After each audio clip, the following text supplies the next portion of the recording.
सुप्रभात। मेरा नाम राधा मौर्य, मैं कक्षा 12 कला वर्ग की छात्रा। जैसे सब जानते हैं कि आज इस महान क्रांतिकारी का जन्म जयंती है, बिरसा मुंडा। आज की किस्सा तमाम करती हूँ, आज का यह दिन उनके नाम करती हूँ। बिरसा मुंडा को करके नमन, सर झुकाकर उनको प्रणाम करती हूँ। सर्वप्रथम बिरसा मुंडा के जयंती पर उन्हें कोटि कोटि नमन।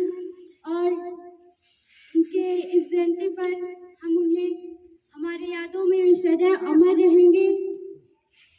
उन्होंने कहा था, एक आंदोलन चलाया था, उन्होंने उस आंदोलन में कहा था कि यह अवसर है अपने समाज को जागरूक करने का, ये अवसर है अपने हित को पाने का, ये अवसर है अपनी संस्कृति को गले लगाने का, ये अवसर है अपने एकता और अखंडता का, ये अवसर है अपने शिक्षा और जागरूकता का।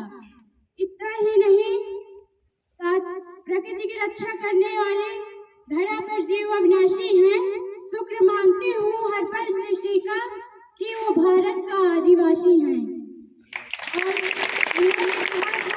युगों युगों से प्रकृति के पूजक आदिवासी रहे हैं। जैसे कि हम सब जानते हैं कि देश की रक्षा के लिए सेना की जरूरी होना कितना आवश्यक है, ठीक उसी तरह प्रकृति की रक्षा के लिए आदिवासी समाज का नाम आता है।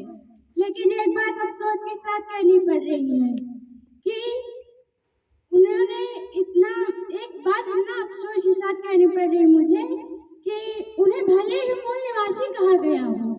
जैसा हम जानते हैं कि जनजातियों को हमारे देश का मूल निवासी कहा गया हो, भले उन्हें मूल निवासी कहा गया हो, लेकिन उनके सम्मान में आज तक भी वृद्धि नहीं पाई, संतुष्टिजनक वृद्धि नहीं पाई गई।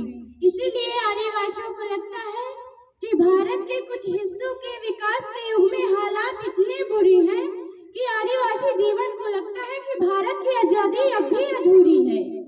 ऐसा क्यों है? क्योंकि हमारा समाज ज्यादा से ज्यादा अभी शिक्षित नहीं हुआ। और मैं कहना चाहती हूँ कि जितना हो सके हम अपने समाज को शिक्षित करें।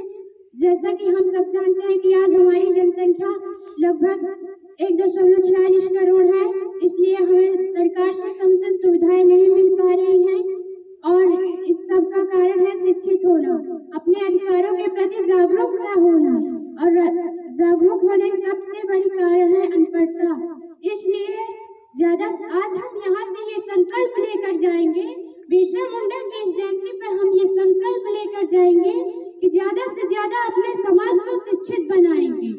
और उसी के उपलक्ष्य में मैं एक शायरी प्रस्तुत करना चाहती हूँ कि कुछ हौसले इस तरह आजमाया करो, कुछ हौसले इस तरह आजमाया करो कि भले ही 2 निवाले कम खाए, लेकिन अपने बच्चों को जरूर पढ़ाया करो।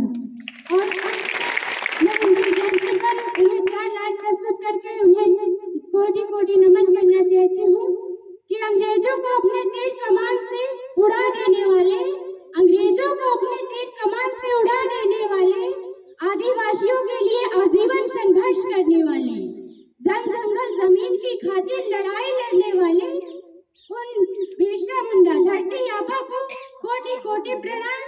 और वो हमारे जीवन में सदैव हमारी यादों में अमर रहेंगे। धन्यवाद।